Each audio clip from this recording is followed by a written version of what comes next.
Welcome to Game Soup, it's a game design podcast where we throw ideas in a pot and see what's cooking. I'm Chloe, and I am joined today by... Who are you? Hello, I am Michael Elliott. I'm a writer and game designer. Yes, we are doing a special little episode without a Kayla dice this week because we both have very wonderful Kickstarters coming out, and we thought, let's share the love. It looks like a cool game, and we wanted you guys to hear about it. So, yeah, why don't you tell us about what you're bringing to Kickstarter?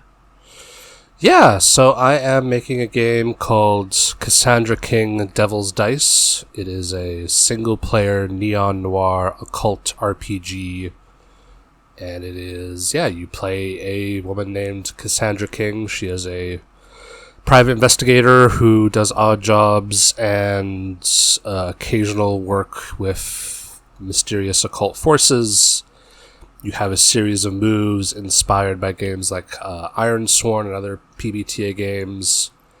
And eventually you tell a story of this woman and how she is going to make a deal with the devil for some reason. So I've seen a little bit about this. It's a single-player game, isn't it? Mm-hmm, yeah. So how does that function differently than normal PBTAs, which normally have like a referee or something? Yeah, so a lot of it is the mechanics of the game itself. It kind of encourages you to pick from sets of different consequences.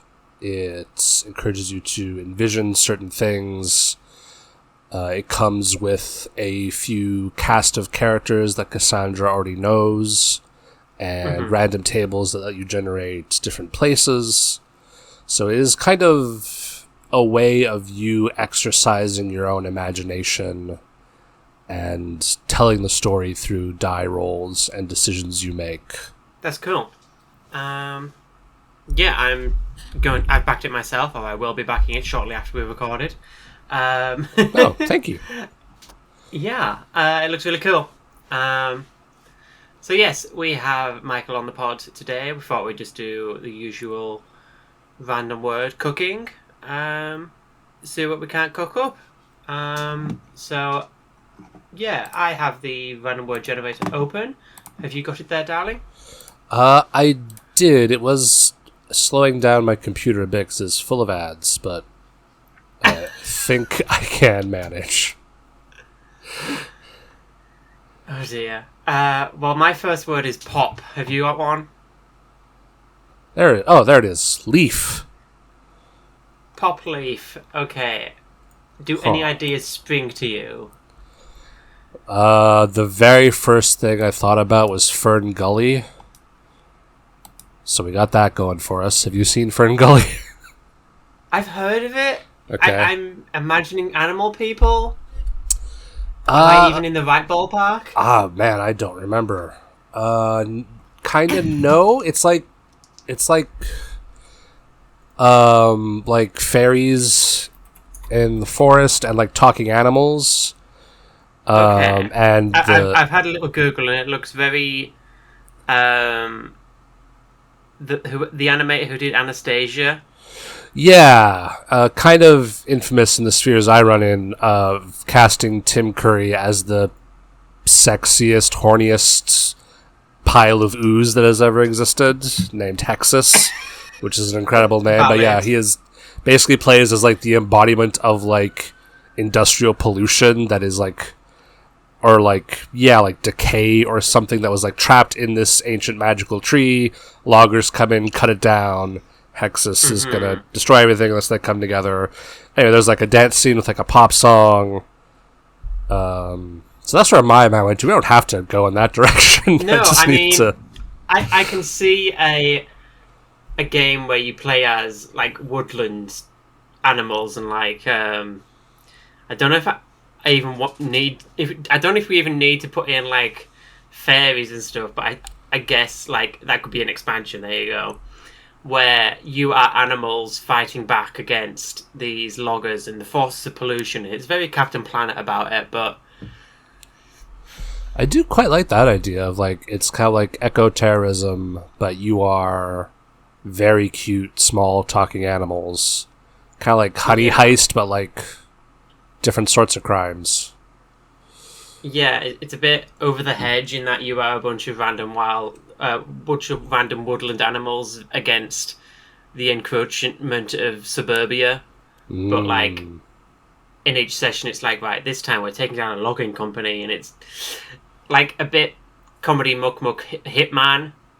Like, oh, Okay, I'm yeah. a raccoon and I'm gonna drop a air conditioning unit on this CEO or whatever. Like, I think like each animal, which is like your classes, have like different moves, and like, oh, one's a good distractor or whatever, and I don't know. I do like that because it takes that like OSR shtick that I've never really vibed with of like, the answer isn't on your character sheet, yada yada, prove how much of a clever little boy you are. But Yeah, in this context, that becomes fun to me because imagining how a raccoon solves the problem of like, an excavator, that is genuinely more interesting to me than how yeah, a group of people, invade some caves and do murder on goblins. Like that is yeah. cool.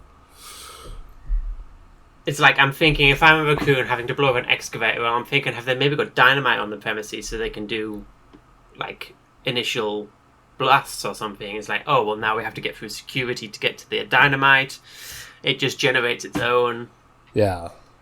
And you could like so that by itself I think is a pretty strong premise. And then you could like shape the tone of it in like with like downtime beats or something. So like in the between time when you're not, forging this guerrilla war that is, probably doomed to failure, do Yeah, you double down on that and fill it with rules and prompts about like, reflecting on, how the forest used to be, or like your like fears about what the future is going to hold. I've never played it, but like it feels like you could go on like a Night Witches territory where like there's like each phase is very procedural. I did a thing in my Borrowers inspired game, Mouse in the House, where in between each session you like run your household of mice, and it's like, oh, what do we need to get? Like, what do we need to loot in the next session to like keep grandmother healthy or whatever? And oh, somebody wants some cloth to make a new dress or something. But I think like you could do, we stole some like picnic tables or something to like try to reinforce our den or something. Kind of a Fantastic Mr. Fox. They've got this sewer base. Right.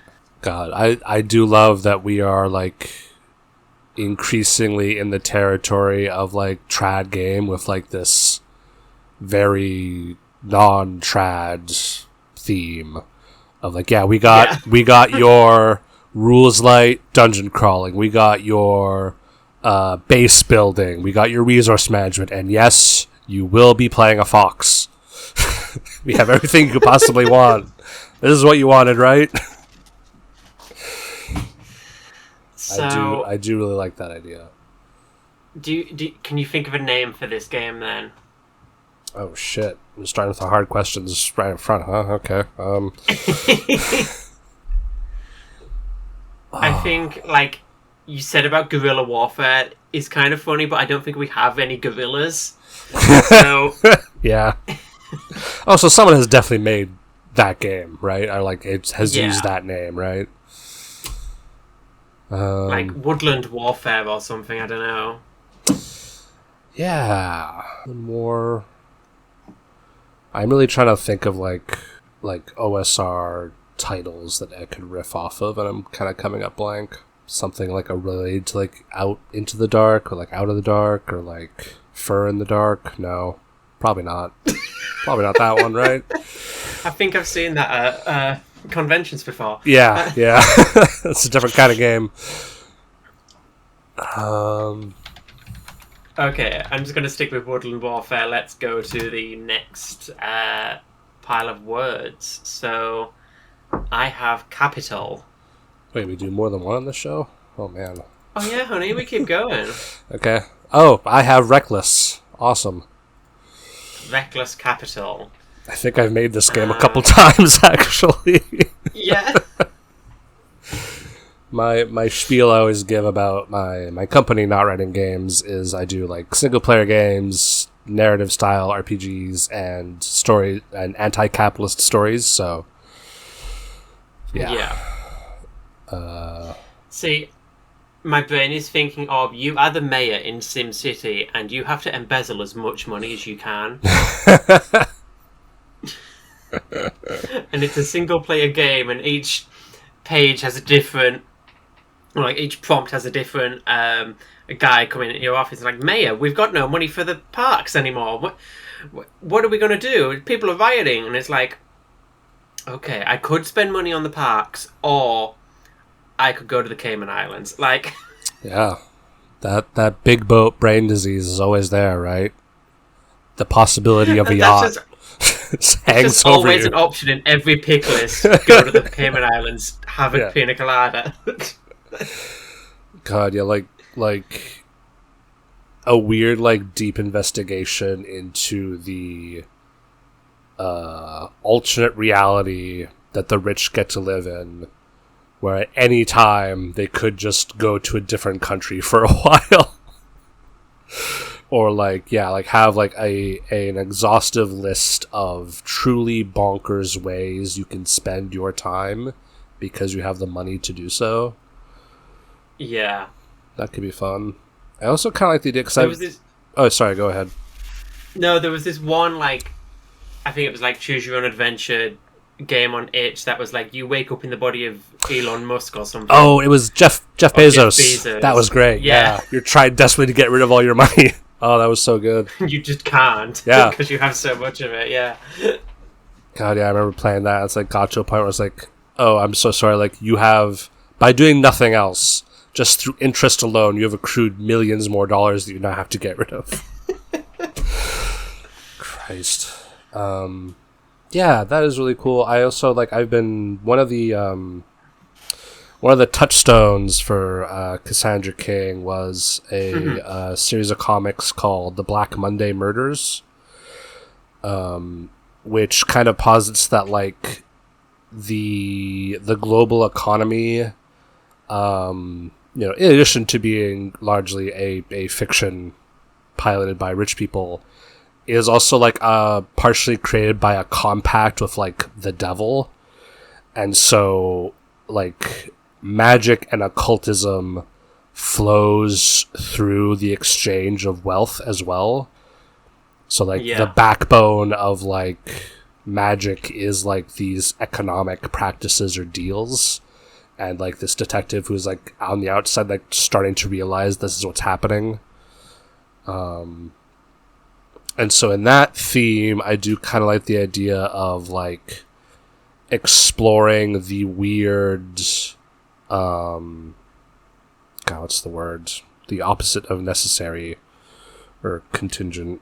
Like the weird fiction of capital and economics where like you are in a position to like see the global economy and like see all these different failures and breaking points and like creating contingencies for them or something like that. I don't know, I think I kind of lost the plot here.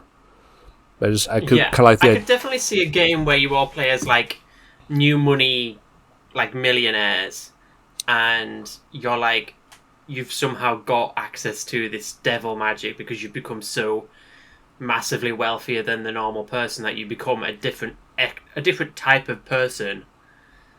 It's like that one thing in Disco Elysium where the bourgeoisie are not human. Mm-hmm. You just become something else. Yeah, you are so dense with information that light starts to bend around you. Yeah, like there's definitely some idea that could be played within there about how what happens to you as a person when you become this infinitely rich, and how it how it would corrupt you as a person if you're not doing good with it. Yeah. But is that a fun game to play? I don't know. We don't ask that sort of question here. We just sort of give the ideas, and if someone wants to make it, that's their fault. That's their problem. Oh, fantastic. I love that. On that down note, I think I'm going to call it there. Thank you for listening to Game Soup for this little bonus episode. You can back Devil Dice, Kassandra. God, I've already forgotten it. Kassandra King, Devil's Dice. I was trying to not name Batgirl there. Kassandra King, Devil Dice. It's now on Kickstarter. There's a link in the description. Thank you for listening to Game Soup.